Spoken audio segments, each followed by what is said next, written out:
Hoje a gente vai mergulhar fundo em um dos livros mais influentes e, às vezes, até polêmicos da saúde mental moderna. Estamos falando, claro, do Manual Diagnóstico e Estatístico de Transtornos Mentais, ou, como todo mundo conhece, o DSM-5.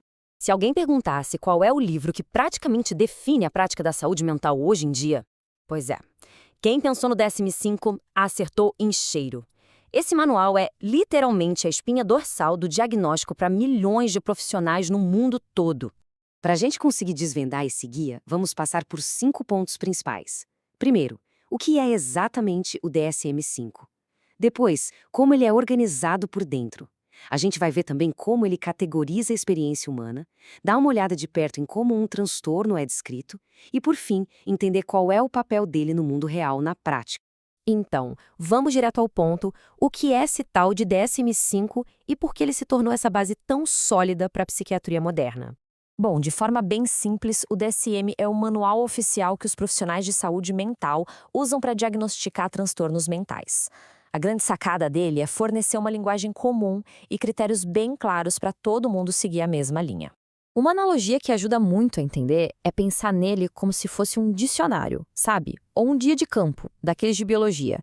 Ele não vai te dizer o porquê de um transtorno existir ou como tratar, mas ele descreve e organiza os sinais e sintomas de um jeito super sistemático.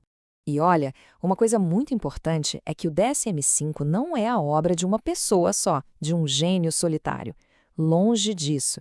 Ele é o resultado de um esforço colaborativo gigantesco que juntou centenas dos maiores especialistas, pesquisadores e clínicos do planeta, todos organizados em grupos de trabalho específicos. E quem está por trás de tudo isso? Quem publica e atualiza o manual é a Associação Americana de Psiquiatria, a famosa APA. É isso que garante todo o rigor científico e a relevância dele no campo da saúde mental. Certo, então a gente já entendeu o que ele é, mas como é que um guia tão grande e denso é organizado? A verdade é que a estrutura dele é bem lógica, até. Ele é dividido em 3 grandes seções. A seção I é o começo de tudo, explicando o básico e como usar o manual. A seção 2 é o coração do livro, é ali que estão todos os critérios e os códigos para os transtornos. Já a seção 3 traz algumas ferramentas de avaliação e fala de condições que ainda precisam de mais estudo. E é justamente aqui, na seção 2, que o manual mergulha de cabeça na tarefa de tentar mapear e categorizar a experiência humana, que é tão vasta e complexa em termos de saúde mental. Essa é a parte mais longa do livro, com mais de 20 capítulos. A lógica é que cada capítulo agrupa transtornos que têm características parecidas, como os transtornos de humor, os de ansiedade ou os do neurodesenvolvimento, por exemplo. E só de olhar para essa lista, a gente já tem uma ideia do tamanho do escopo do manual. As categorias vão desde transtornos do neurodesenvolvimento, como autismo e TDAH, passando por transtornos depressivos, de ansiedade, alimentares e muitos outros. Basicamente, cobre todo o ciclo da vida. Agora, que tal a gente dar um zoom? Vamos ver como o manual vai saindo dessas categorias mais amplas e chegando nos critérios específicos que os profissionais usam no dia a dia. Para ilustrar isso, vamos focar num capítulo só, o primeiro da seção 2, o de transtornos do neurodesenvolvimento. São aquelas condições que geralmente aparecem bem no comecinho do desenvolvimento da pessoa. Ok, dentro desse capítulo, o manual já começa a detalhar listando várias subcategorias. A gente tem desde deficiências intelectuais e transtornos da comunicação, até o transtorno do espectro autista e o TDAH. E é aqui que a gente vê o nível de detalhe do manual. Se a gente pegar só o TDAH, por exemplo, o DSM-5 vai ainda mais fundo. Ele especifica diferentes apresentações, como a que é predominantemente desatenta ou a que é mais hiperativa/impulsiva. E claro, cada uma delas tem seus próprios critérios para diagnóstico. Certo, mas aí vem a pergunta de $1 milhão. Por que toda essa estrutura, todo esse detalhe realmente importa? Como é que essa classificação toda afeta a vida das pessoas de verdade, fora das páginas do livro? O papel mais importante dele é criar uma linguagem comum.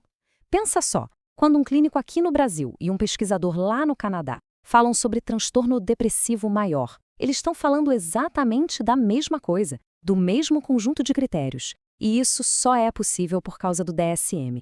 E ter essa linguagem padrão, nossa, isso tem consequências enormes.